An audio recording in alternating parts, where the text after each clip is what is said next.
Nous continuons aujourd'hui avec l'étude de cette lettre de l'Apocalypse sur notre grand thème, la préparation à l'enlèvement de l'Église. Et aujourd'hui, nous allons voir la cinquième Église, l'Église de Sardes. Et donc, nous allons prendre notre passage, l'Apocalypse 3, versets 1 à 6. Apocalypse 3, 1 à 6, l'église de Sardes.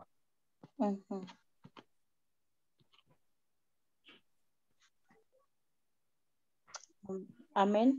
Amen. Amen. Je peux lire? Oui, la famille. Oui. Apocalypse 3, versets 1 à 6. Écrit à l'ange de l'église de Sardes. Voici ce que dit celui qui a les 7 esprits de Dieu et les 7 étoiles. Je connais tes œuvres. Je sais que tu passes pour être vivant et tu es mort. Sois vigilant et affermis le reste qui est près de mourir, car je n'ai pas trouvé tes œuvres parfaites devant mon Dieu. Rappelle-toi donc comment tu as reçu et entendu, et garde et répands-toi. Si tu ne veilles pas, je viendrai comme un voleur, et tu ne sauras pas à quelle heure je viendrai sur toi. Cependant, tu as à Sardes quelques hommes qui n'ont pas souillé leurs vêtements. Ils marcheront avec moi en vêtements blancs parce qu'ils en sont dignes. Celui qui vaincra sera revêtu ainsi de ses vêtements blancs. Je n'effacerai point son nom du livre de vie et je confesserai son nom devant mon Père et devant ses anges. Que celui qui a des oreilles entende et que l'Esprit dit aux églises. Amen. Amen. Entendre ce que l'Esprit dit aux églises. Alléluia. Amen. Alors, on a dit que ces lettres-là ont généralement la même présentation, n'est-ce pas? La première chose que la lettre dit, c'est le destinataire, n'est-ce pas? Écrit à l'église de l'ange de Sardes. Donc ici, comme on l'a déjà vu, c'est la communauté qui était dans cette ville qui est située actuellement dans l'ouest de la Turquie actuelle. Donc, on a déjà vu la carte de ces différentes villes-là. Donc, c'est la communauté chrétienne qui est à Sardes. Et donc, on écrit au pasteur pour lui faire part d'un certain nombre de choses que le Seigneur veut que cette église la comprenne. Et comme on l'a dit, chaque chrétien est dans une de ces 7 églises. Donc, en examinant l'enseignement qu'on donne pour chaque église, ça nous permet de savoir quelle église nous sommes. Est-ce que nous sommes Éphèse? Est-ce que nous sommes Smyrne? Est-ce que nous sommes Pergame? Est-ce que nous sommes Thyatire ou est-ce que nous sommes Sardes? Ou encore les 2 autres églises qui restent, Philadelphie et Laodicée.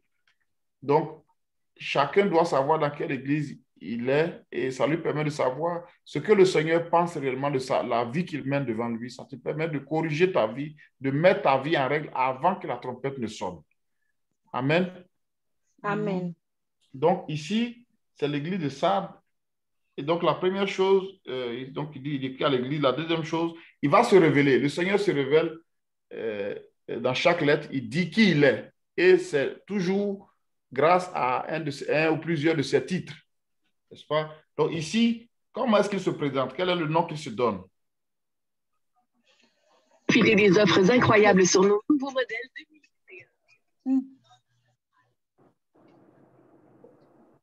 Oui, quel est le nom que le Seigneur se donne ici à l'église de Sardes? Comment il se révèle? Oui. Celui qui a les 7 esprits de Dieu et les 7 étoiles. Oui. Celui qui a les 7 esprits de Dieu et les 7 étoiles. Alors, les 7 étoiles, on l'a déjà vu dans le chapitre 1. À quoi ça fait référence?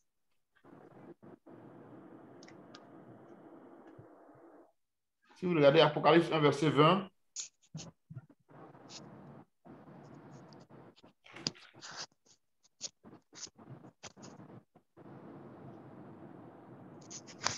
les 7 étoiles, ce sont les 7 anges. D'accord? Ils sont établis, les 7 anges de cette église.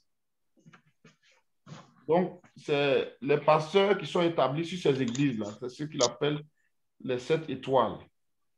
Donc, ce sont des messagers. En fait, on parle d'ange, mais c'est dans l'idée que l'ange est un messager.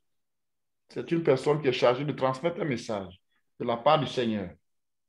Donc, les 7 étoiles, ce sont les 7 pasteurs, ou les 7, encore appelés les 7 anges, qui sont les 7 responsables établis, voilà, sur ces églises.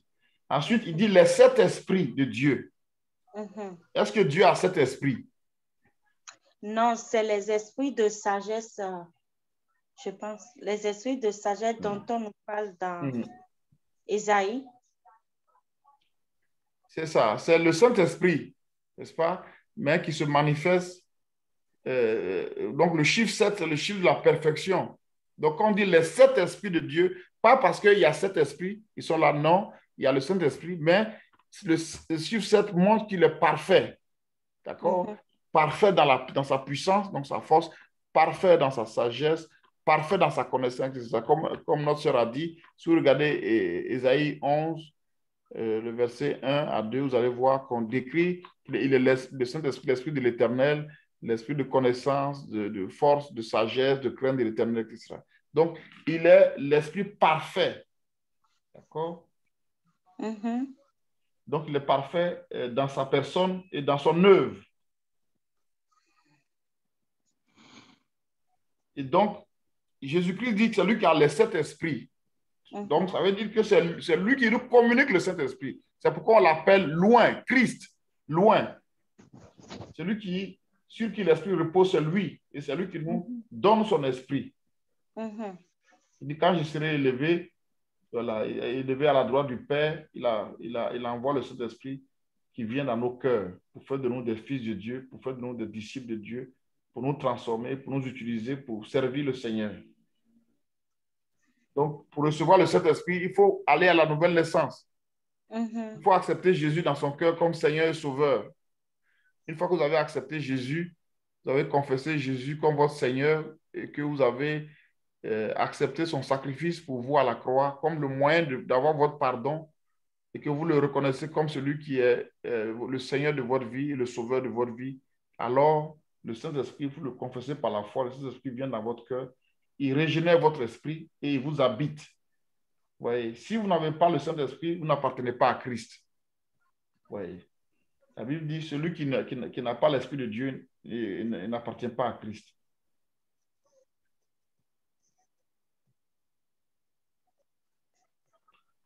Donc, Jésus est celui qui nous oint du Saint-Esprit et celui aussi qui a l'autorité sur tous ceux qui sont établis comme pasteur, comme évêque, comme responsable.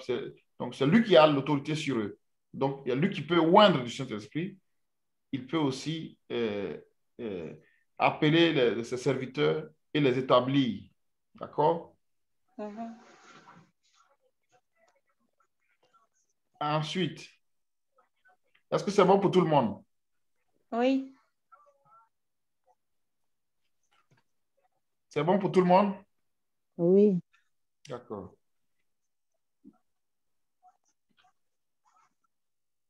Ensuite, après, après qu'il se soit, il a fait la présentation, il va maintenant faire quoi? L'une des choses qu'il fait, soit il fait il dit des approbations ou bien il donne des désapprobations. À chaque église, il dit voilà ce que je connais tes œuvres, voilà ce que tu fais de bien, et il le dit, voilà ce que je fais de mal, il le dit. Est-ce qu'ici, qu'est-ce qu'il approuve dans cette église? Est-ce qu'il y a quelque chose que le Seigneur approuve dans l'église de Sardes?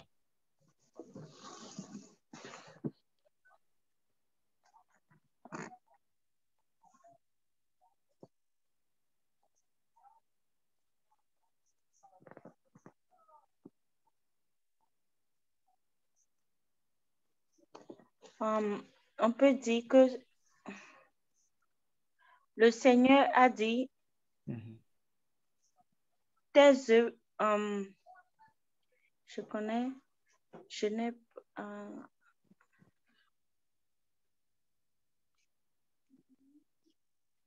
il a trouvé le vêtement. Donc ici, tel qu'on le voit, il a trouvé le vêtement de quelques hommes blancs. Et leurs vêtements étaient blancs. C'est vrai, mais ça, c'est une minorité, n'est-ce pas? Oui. Oui, c'est ça. Voilà. Ça veut dire que dans la majorité, est-ce qu'il approuve quelque chose dans la majorité? Non. Dans l'ensemble de la majorité des personnes qui composent l'Église, ils n'apprécient pas les œuvres. Voilà. Mais néanmoins, il dit il n'y a que quelques-uns. D'accord. Donc, qui ici, ont demeuré. On peut considérer que dans la majorité des croyants, le Seigneur n'a pas d'approbation, n'a pas de félicitations à leur donner. C'est plutôt une réprobation. Dis, je connais les œuvres, tu penses être vivant. Apocalypse combien? 3, 1 à 6, c'est l'église de Sardes. Donc, tu passes pour être vivant, mais tu es mort. D'accord? Donc, tu penses que tu es vivant. Tu penses que tu marches avec moi. Tu penses que tu vis par l'esprit. Mais en réalité, tu ne vis pas par l'esprit, tu vis par la chair. Tu es mort spirituellement. Alors, qu'est-ce que ça veut dire? On va lire quelques passages pour comprendre un peu ce qui veut dire par tu es mort spirituellement. 1 Timothée 5, verset 6. 1 Timothée 5, 6. Romains 8, verset 6. Et Romains 13, 11 à 14. 1 Timothée 5, verset 6. Romains 8, verset 6. Et Romains 13, 11 à 14. 1 Timothée 5, verset 6. Mais celle qui vit dans les plaisirs est morte, quoique vivante. Amen. Amen. Donc, les personnes qui vivent dans les plaisirs sont mortes, quoique vivantes. Donc, vivantes physiquement, on les voit physiquement, ils sont en bonne santé, mais à l'intérieur, ils sont morts spirituellement. Ils n'ont pas la vie de l'esprit. Ils n'ont pas de communion avec Christ. Ils sont séparés de la source de vie. Romains 8, 6. Romains 8, 6. Se préoccuper des désirs de sa propre nature, même à la mort, mais se préoccuper des désirs de l'Esprit Saint mène à la vie et à la paix. Amen. Amen. Donc, dans la version Louis II, il est dit que celui qui s'affectionne des choses de la chair, l'affection de la chair mène à la mort, mais l'affection de l'esprit mène à la vie. Amen. Amen. Donc, celui qui vit dans les plaisirs, qui s'affectionne au plaisir de son corps, au convoitise de sa chair, ce que ses yeux voient, ce que son corps réclame, cette personne-là, il dit l'affection de la chair, c'est la mort. Tandis que l'affection de l'esprit, c'est la vie et la paix. Le dernier passage, Romains 13, 11 à 14. Romains 13, 11 à 14. Cela importe d'autant plus que vous savez en quel temps nous sommes. C'est l'heure de vous réveiller afin du sommeil. Car maintenant, le salut est plus près de vous que lorsque vous avez cru. La nuit est avancée, le jour approche. Dépouillons-nous donc des œuvres des ténèbres et revêtons les âmes de la lumière. Marchons honnêtement comme en plein jour, loin des essais et de l'ivrognerie, de la luxure et de l'impudicité, des querelles et des jalousies. Mais revêtez-vous du Seigneur Jésus-Christ et n'ayez pas soin de la chair pour en satisfaire les convoitises. Amen. Amen. Donc, vous voyez que peut-être qu'on va peut-être aller doucement pour qu'on comprenne bien. Alors, spirituellement parlant, la Bible parle de 3 types de personnes. Peut-être qu'on va lire un passage qui va nous éclairer. Regardez, s'il vous plaît, 1 Corinthiens 2, 14, verset 14 à chapitre 3, verset 3. 1 Corinthiens 2, verset 14 à chapitre 3, verset 3. Rapidement. 1 Corinthiens 2, 14. 14 à 3, verset 3, oui. Mais l'homme... Oh, vas-y, Nicole. Mais l'homme animal... Écoutez bien, l'homme animal, donc c'est le premier type d'homme, l'homme animal, oui. Ne reçoit pas les choses de l'Esprit de Dieu, car elles sont une folie pour lui, et il ne peut les connaître parce que c'est spirituellement qu'on en juge. L'homme spirituel, au contraire, juge de tout. Donc, après l'homme animal, on parle de l'homme spirituel maintenant, oui. Oui. L'homme spirituel, au contraire, juge de tout et il n'est lui-même jugé par personne. Car qui a connu la pensée du Seigneur pour l'instruire? Or, nous avons la pensée du Christ. Pour moi, frère, ce n'est pas comme à des hommes spirituels que j'ai pu vous parler, mais comme à des hommes charnels, comme à des enfants en Christ. Je vous ai donné du lait, non de la nourriture solide, car vous ne pouviez pas la supporter et vous ne le pouvez pas même à présent parce que vous êtes encore charnels. En effet, puisqu'il y a parmi vous de la jalousie et des disputes, n'êtes-vous pas charnels et ne marchez-vous pas selon l'homme? Amen. Amen. Merci beaucoup. Donc, sur le plan spirituel, il y a 3 types d'hommes. Donc, les hommes que nous voyons sur cette terre-là, spirituellement parlant, il y a 3 types d'hommes. Le premier type, la première catégorie, c'est ce que Paul appelle ici l'homme naturel, ou bien encore l'homme animal. Cette personne-là, elle peut être président, elle peut avoir tous les titres, tous les diplômes, mais si c'est une personne qui n'a pas en elle le Saint-Esprit, Amen. Cette personne n'a pas fait l'expérience de la nouvelle naissance, la rencontre personnelle avec Christ, et donc n'a pas en lui le Saint-Esprit. Donc, ce qui fait qu'elle ne peut pas comprendre les choses de l'Esprit. Donc, quand vous parlez des choses de l'Esprit, la personne qui dit ne reçoit pas les choses de l'Esprit, car elles sont une folie pour lui. Quand tu parles des choses du royaume de Dieu, il dit, mais de quoi cette personne-là parle? Qu'est-ce qu'il dit quoi? Il dit, ah voilà, il y a quelque chose qui se... Mais la personne ne peut pas cerner parce que son esprit est totalement étranger à la vie de Dieu. Voilé. Oui. Totalement voilé, comme quelqu'un qui est dans le noir. Vous voyez, si vous parlez, vous dites à un aveugle qu'il y a un soleil qui existe, qui éclaire les hommes, il va rire. S'il n'a jamais vu, il est né aveugle. Il va rire, il va dire, mais c'est quoi un soleil, une lumière qui est arrêtée au ciel, qui nous éclaire? De quoi tu parles? Oui. Donc l'homme naturel, l'homme animal, qui n'est pas né de nouveau, qui n'a pas en lui le Saint-Esprit, il ne peut pas comprendre les choses de Dieu. C'est une folie pour lui. Donc ça, c'est la première catégorie.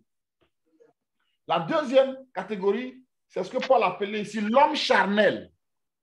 L'homme charnel, c'est une personne qui a accepté Jésus, qui est né de nouveau, qui a en lui le Saint-Esprit, mais la particularité, c'est que le Saint-Esprit ne contrôle pas tous les domaines de sa vie. Donc, il y a des aspects de sa vie qu'il n'a pas encore laissé toute sa vie contrôlée par le Saint-Esprit. Regardez, par exemple, Paul, à Corinthe, il y avait des chrétiens, mais ces chrétiens-là, ils avaient des palabres entre eux. Ils étaient tout le temps en train de faire des palabres, d'autres même envoyaient d'autres à la justice. Et il y avait la jalousie, il y avait des divisions. Moi, je suis de tel groupe. Voilà, c'était leur nature charnelle, la nature adamique, la nature qu'on hérite d'Adam à la naissance. C'est une nature pécheresse qui vient de Satan. Ouais, donc, cette nature-là, quoi qu'on est chrétien, qu'on a le Saint-Esprit, tant que l'Esprit de Dieu n'a pas pris le contrôle de cette nature en nous, on devient charnel. Donc, ça fait que il y a d'autres domaines. On peut être chrétien et puis, par exemple, on est dominé, par exemple, par la cupidité. On aime tellement l'argent qu'on est prêt à tout. Oui. ou bien dominé par la rancune. Quelqu'un nous fait quelque chose, c'est extrêmement difficile de pardonner. La jalousie, l'orgueil, l'immoralité. Donc, toutes sortes de choses qui sont liées à ce qu'on appelle la nature charnelle, la nature adamique, la nature pécheresse. Cette nature-là, quoique donc en fait dans l'homme charnel, il y a les deux natures. Il y a la nature divine par le Saint-Esprit qui est en lui, mais aussi la nature adamique qu'il a héritée d'Adam. Mais pour l'instant, il n'a pas réussi par la foi à permettre au Saint-Esprit de prendre le contrôle de sa nature, de dominer sa nature. Donc, il peut aimer les choses de Dieu, il peut chanter tout de suite, et quelques temps après, on peut le voir en train de faire des palabres. Donc, c'est ça la nature charnelle, l'homme charnel. La troisième catégorie de personnes, le troisième type de personnes dont l'apôtre Paul parle ici, c'est ce qu'il appelait l'homme spirituel. L'homme spirituel ou la femme spirituelle, c'est la même chose, mais c'est une personne qui a en lui le Saint-Esprit, mais l'Esprit de Dieu contrôle sa nature adamique. Amen. Amen. Donc, sa nature mauvaise qu'il a héritée là n'a pas le contrôle. C'est-à-dire qu'il n'est pas contrôlé par sa nature mauvaise. Le Saint-Esprit contrôle sa nature, donc il est gouverné par son esprit. Voyez, non, son esprit prend le dessus. Or, l'homme charnel, c'est son âme qui prend le dessus sur son esprit. L'esprit n'est pas suffisamment fort pour pouvoir dominer cette nature-là.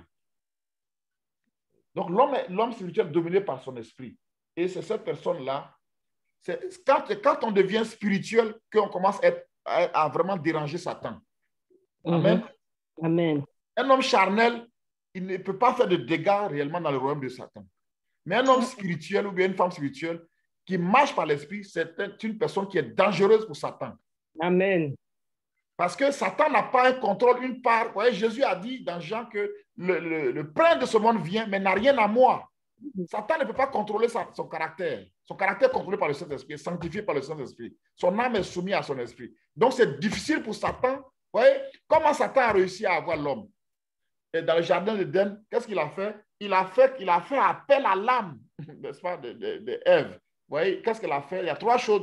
Il y a la convoitise de la chair, la convoitise des yeux et l'orgueil de la vie. Donc, qu'est-ce qu'il a fait? Il a montré le fruit. On dit qu'il était agréable à voir. Donc, la convoitise des yeux.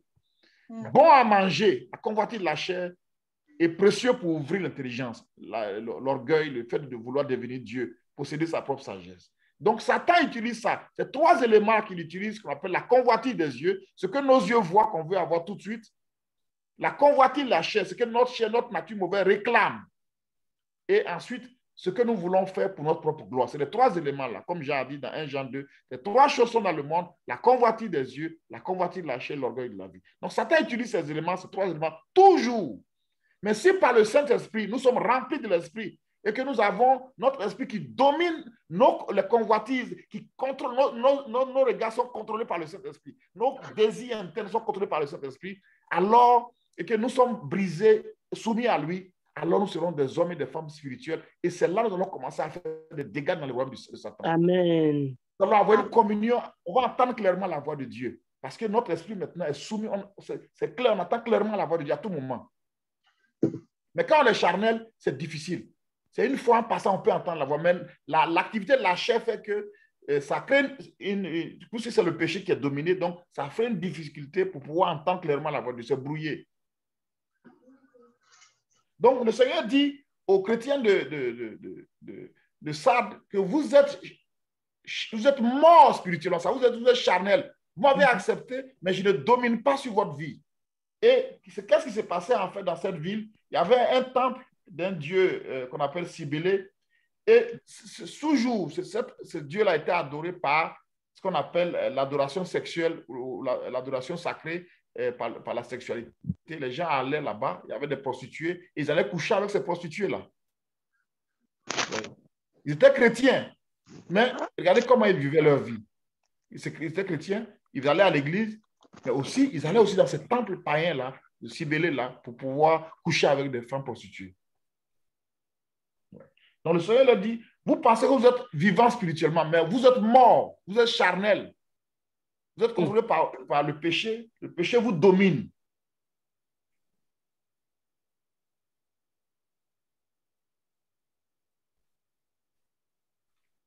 Donc, il dit, verset 2, sois vigilant et affermis le reste qui est près de mourir, car je n'ai pas trouvé tes œuvres parfaites devant mon Dieu. Donc, sois vigilant et affermis le peu de personnes qui sont encore, la minorité encore qui est attachée à moi, qui est encore spirituelle là. Si vous ne faites pas attention, cela aussi risque de mourir spirituellement, d'être affecté par le mauvais comportement des autres.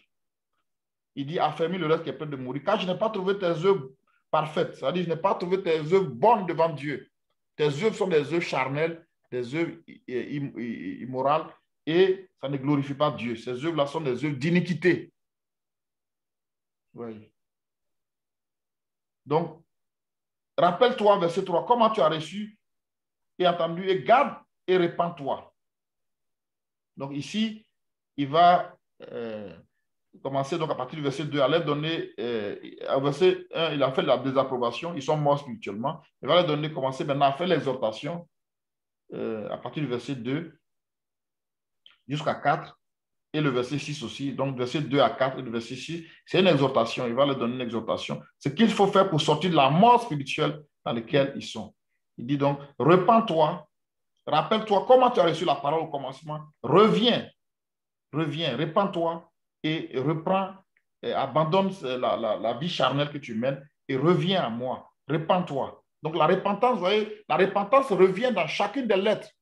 La repentance, c'est le fait de changer de pensée, donc de se détourner des choses que le Seigneur nous reproche pour dire j'abandonne cela, j'abandonne cela. Si, comme les chrétiens de Sardes, j'allais participer à ces fêtes païennes-là où on offrait des sacrifices à des divinités et que ça se terminait par des orgies, par des scènes d'immoralité, j'abandonne Dieu, je renonce à cela. Je dis ça n'honore pas Dieu, ça souille mon corps qui est le temple du Saint-Esprit. Je renonce à ça et maintenant, je me repens, j'abandonne et je reviens au Seigneur.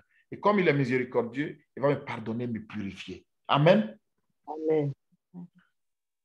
Il dit, si tu ne veilles pas, je viendrai comme un voleur et tu ne sauras pas à quelle heure je viendrai sur toi. Donc ici, le tentant leur dit que s'ils ne le font pas et qu'ils continuent à vivre de cette façon, s'il arrive, il ne pourra pas les prendre. Il ne pourra pas les prendre. Vous voyez, bien aimé, souvent, on ne met pas l'accent pour expliquer aux gens. Ce n'est pas le fait que tu as accepté Jésus là qui fait que tu seras prêt pour choses. Mais il faut vivre une vie consacrée à Christ.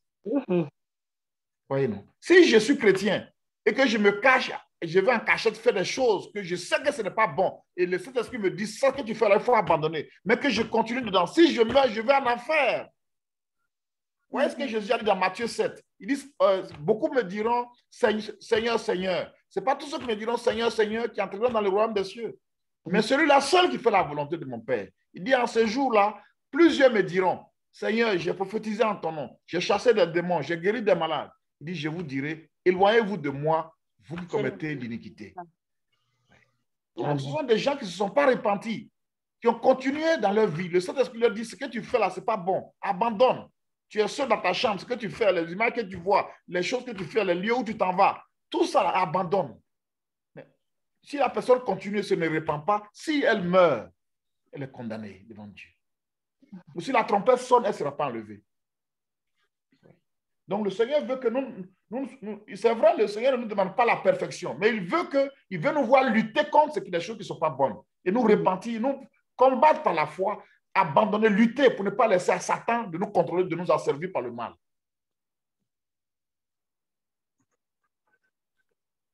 Il dit donc, je viendrai, je ne sais pas à quelle heure je viendrai sur toi. Donc le Seigneur rappelle ici qu'il viendra comme un voleur dans la nuit. Un voleur dans la nuit. Et il a dit aussi que sa venue sera comme un filet sur la terre. Ça va être une surprise. Les gens, on ne sait pas à quelle heure il peut venir. S'il vient par exemple la nuit, les gens dorment au réveil, on dit, ah, qu'est-ce qui s'est passé dans le monde? Les gens ont disparu, l'enlèvement a eu lieu. Ça va être comme une catastrophe. Les gens disent, qu'est-ce qui s'est passé? D'où? Et on va se poser des questions. Mais c'est écrit dans la parole de Dieu que l'Église sera enlevée à un moment donné. Amen. Amen. Amen. Donc regardons quelques passages qu'on va lire rapidement. On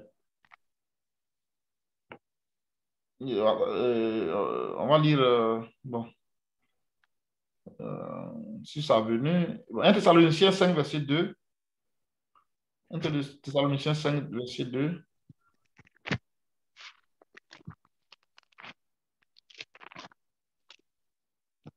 Et 2 Pierre 3, verset 10. 2 Pierre 3, verset 10.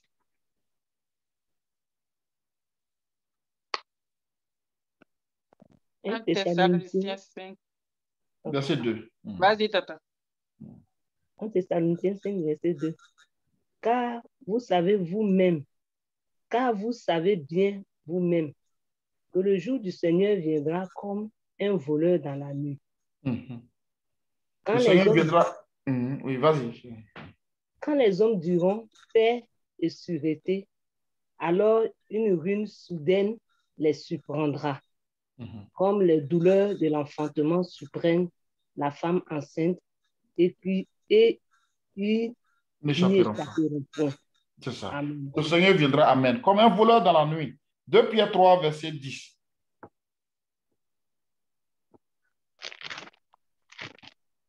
Deux Pierre 3, 10. Le jour du Seigneur viendra comme un voleur. En ce jour, les cieux passeront avec fracas, les éléments embrasés se dissoudront, et la terre avec les œuvres qu'elle renferme sera consumée. C'est ça. Amen. Amen. Donc, il montre ici quelque chose qui va venir de façon brusque et soudaine sur toute la terre. Ouais, donc, le jour du Seigneur viendra. Donc, il nous avertit. Donc, le temps que nous avons de mettre à profit pour être prêt. Verset 4. Cependant, tu as à Sardes quelques hommes qui n'ont pas souillé leurs vêtements. Ils marcheront avec moi en vêtements blancs parce qu'ils en sont dignes. Amen. Amen. Donc, ça, c'est la minorité de croyants de cette ville-là que le Seigneur félicite.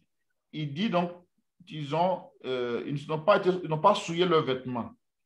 Ils marcheront avec moi en vêtements blancs.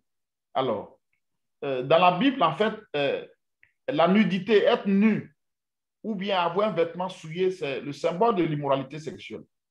C'est-à-dire qu'une personne qui est nue, quand la Bible vous dit que vous êtes nu, ou bien que votre habit est sale, c'est le symbole qu'il y a une impureté dans votre vie qui spirituellement vous rend dans cet état-là. Regardez Apocalypse 16, verset 15. Apocalypse 16, verset 15.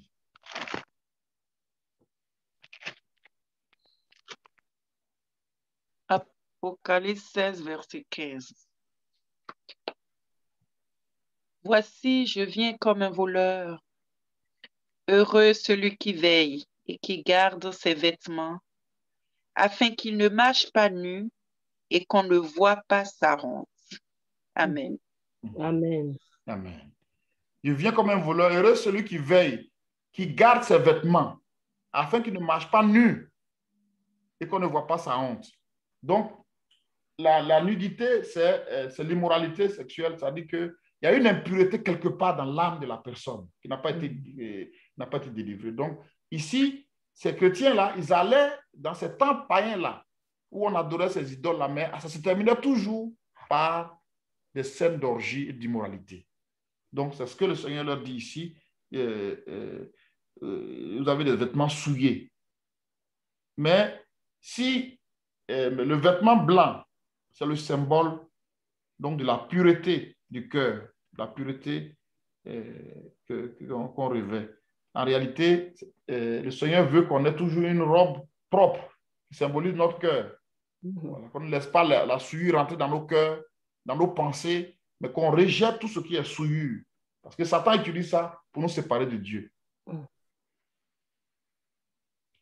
Regardez, on va lire notre passage.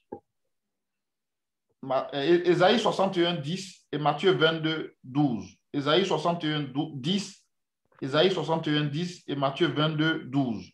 Deux passages relatifs aux vêtements. Ésaïe 61, 10. Je me réjouirai en l'Éternel. Mon âme sera ravie d'allégresse en mon Dieu, car il m'a revêtu des vêtements du salut. Il m'a couvert du manteau de la délivrance, comme le fiancé s'orne d'un diadème, comme la fiancée se pare de ses joyaux. Amen. Amen. Il m'a revêtu de vêtements blancs. Amen. Matthieu 22, 12. Il lui dit, mon ami, comment es-tu entré ici sans avoir un habit de noces? Cet homme eut la bouche fermée. Alors le roi dit au serviteur, liez-lui les pieds et les mains et jetez-le dans les ténèbres du dehors, où il y aura des pleurs et des grincements de dents. Donc, l'exemple de la parabole des noces qui est donné dans Matthieu 22, cette personne n'avait pas l'habit de noces. Il n'était pas habillé correctement. Et donc, le Seigneur dit, mettez-le dehors. Il n'a pas la justice que Christ donne. Vous voyez, quand on accepte Christ, il y a un échange. Il y a notre nature, notre justice souillée qu'on avait, spirituellement parlant, bien sûr, il enlève cela et nous donne sa robe de justice, sa robe de pureté. Maintenant, il faut qu'on garde cette robe-là dans la pureté. Amen. Si nous arrive de l'attacher, on se repent et que le sang de Christ nous purifie. Donc, c'est ça. Le vêtement, c'est ça. Le vêtement, le fin lin, éclatant, pur. Ça, ce sont les œuvres, les bonnes œuvres, les œuvres qu'on aura accomplies pour le Seigneur. Les bonnes œuvres. Donc, c'est ça. C'est bon aussi de bonnes œuvres qu'on aura accomplies. Et ensuite, il va terminer par la promesse, comme dans toutes les lettres. Verset 5, regardez. Celui qui vaincra sera revêtu de vêtements blancs. Je ne passerai point son nom du livre de vie et je confesserai son nom devant mon Père et devant ses anges. Donc, il fait ici deux promesses. La première promesse, il sera revêtu de vêtements blancs. Donc ça, c'est ce qu'on a vu tout à l'heure. On peut lire aussi Apocalypse 19, verset 8. Apocalypse 19, verset 8.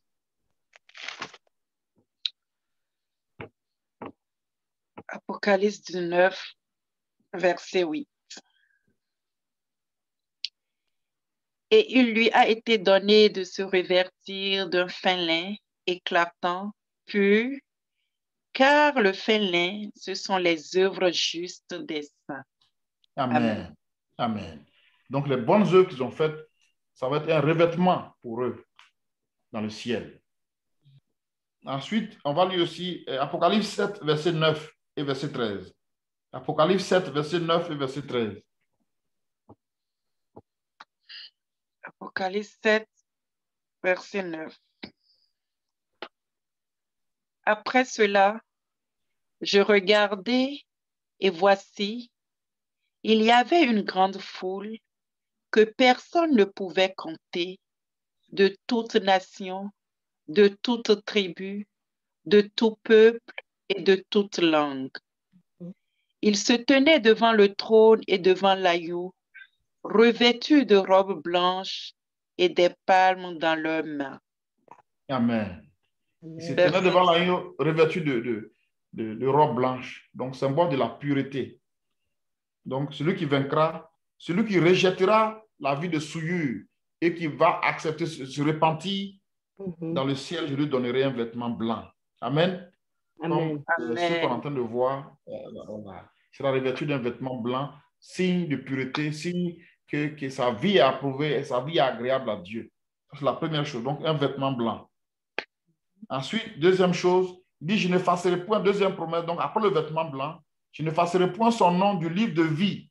Et je confesserai son nom devant mon Père, devant ses anges. Donc, il aura la vie éternelle, puisque son nom est écrit dans le livre de vie. Oui. Ceux qui ont leur nom dans le livre de vie, c'est ceux qui sont sauvés. Ceux qui sont sauvés. Oui. Apocalypse 20, verset 15 nous dit, quiconque ne fut pas trouvé écrit dans le livre de vie fut jeté dans les temps de feu. Donc, tous ceux qui sont sauvés, c'est ceux qui ont leur nom dans ce livre qu'on appelle le livre de vie de l'agneau. Donc, il dit qu'il écrira leur nom. Ça veut dire qu'ils n'auront pas à la Nouvelle Jérusalem. Ils auront la vie éternelle. Ils ne seront pas perdus, puisqu'ils se sont repentis et qu'ils ont revêtu la robe de justice. Je n'effacerai point son nom du livre de vie. Je confesserai son nom. Oh, quelle grâce, quel honneur qu'on dise ton nom devant le Père. Celui-là, celle-là sur la terre, elle m'a honoré, elle m'a glorifié, elle a sanctifié mon nom. N'est-ce pas une grâce? Oh, Seigneur. Donc, mais si nous ne nous repentons pas de ce qu'il nous reproche, malheureusement, c'est ce qu'on a lu tout à l'heure dans Matthieu 7, il dit, je ne vous connais pas. Éloignez-vous de moi, vous qui commettez l'iniquité. Donc, si le Saint-Esprit nous rappelle à l'ordre de ce que nous faisons et que nous ne nous repentons pas, vous voyez, bien aimés, nous sommes exposés, nous sommes en danger. Il faut que nous disions la vérité selon ce qu'on est en train de lire ici.